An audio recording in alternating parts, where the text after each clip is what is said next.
Hi there, it's Natasha and thank you so much for joining me today. Today we are going to be creating a reverse eclipse card. So this little piece of paper here is 2.5 inches by 5.5 inches. So I am going to be doing a landscape style card. And I'll be using this VersaFine Clair Blue Belle ink along with this floral stamp set here. I'm actually just going to use the 2 leaves up the top here and then this little flower down in the middle. I went through all my stamp sets having a look for some really small stamps, and then I found this one here, which is actually a Christmas one obviously, but I'm going to use these ones and a couple of the ones that have the little berries on them as well.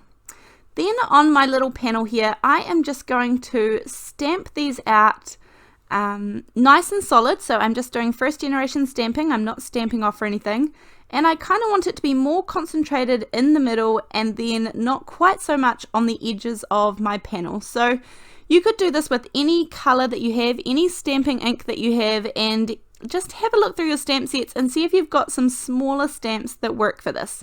You could definitely use large ones too, but for this project in particular I was looking for the finer, smaller stamps.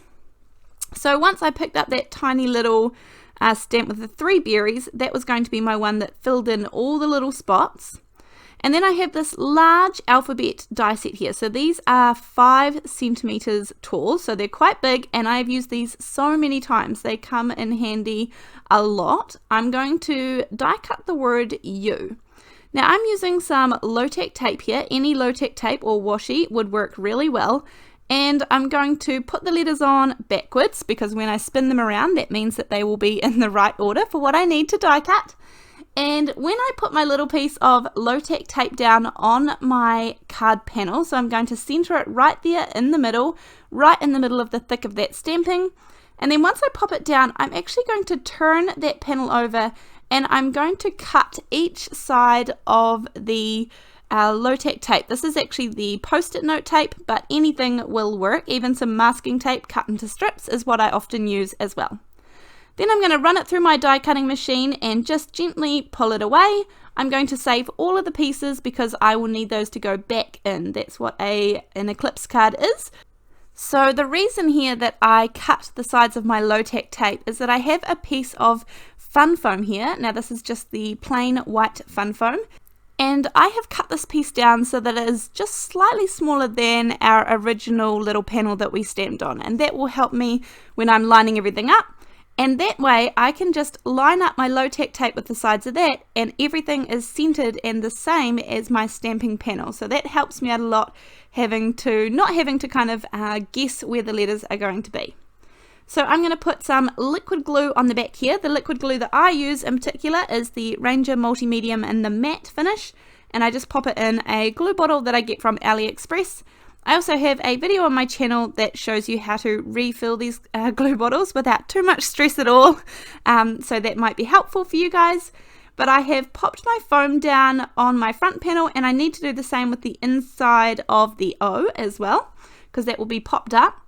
I have run a grey piece of paper. This is one of the Lawn Fawn ones, I think. I will link everything that I can in the description box down below. Then I'm going to take this slightly smaller alphabet here. Again, this is one from AliExpress and I'll link it down below. I'm going to take the word thank because the card is going to be a thank you card. And again, I'm going to use that same Blue Belle ink from earlier on just so that everything coordinates. And just put some down onto this little scrap piece of paper using a finger dauber. You could always just use the ink pad direct to paper if you wanted to as well. I'm just making it so I've got enough that I can use those 5 letters and then I'm going to run that through my die cutting machine as well.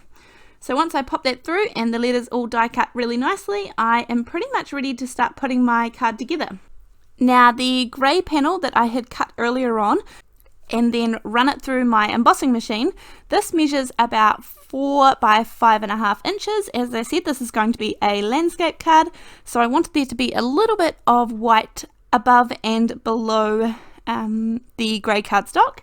Then I'm going to pop my main panel on, again just using a little bit of liquid glue, making sure I get all of the pieces in between the letters as well, because I don't want anything to come up on the card when the recipient receives it. So I'm going to pop that down directly in the middle as well. And even here, I feel like you could just add the center of the O and it would be a beautiful card. But I'm carrying on with my original plan of the reverse eclipse card. So the background part is all popped up and the front letters are going to pop in and sink right down. Obviously, a normal eclipse card, the letters are the ones that are popped up and the background is what is usually sunken back. So I've just switched it around today just for something slightly different. And in a second, I'm going to show you just what that looks like. So you can see the word U there. Then I'm going to pop on the thanks letters that I die cut earlier on. So I'm just going to use some liquid glue and stick these down nice and flat up the top there. You could definitely place them in lots of different places on this card, and I had a little bit of a play around, but I think I liked them best being up the top there. So that's where they're going to stay for the minute. And then I wanted to keep this card really sort of plain and simple. It was already kind of busy enough for my eye. So the only embellishments or decorations that I'm going to do is I'm going to use a little bit of silver Nuvo drops. This is the silver lining. And I'm just going to pop this a few dots in the center of the flowers there that kind of have an obvious center. And then I'm going to pop some extra dots just around the place to kind of finish it off nicely. But that was pretty much my card for today. I hope you guys enjoyed this one. Thank you so much for the comments that you are leaving down below. I am absolutely overwhelmed sometimes with all of the amazing, beautiful and kind comments that I get on this YouTube channel. I appreciate it to no end, and I don't take it for granted that you take time out of your day to leave me a special message. So thank you very, very much. Please stay safe and stay well and look after each other. I will see you soon in the next video. Thanks, bye.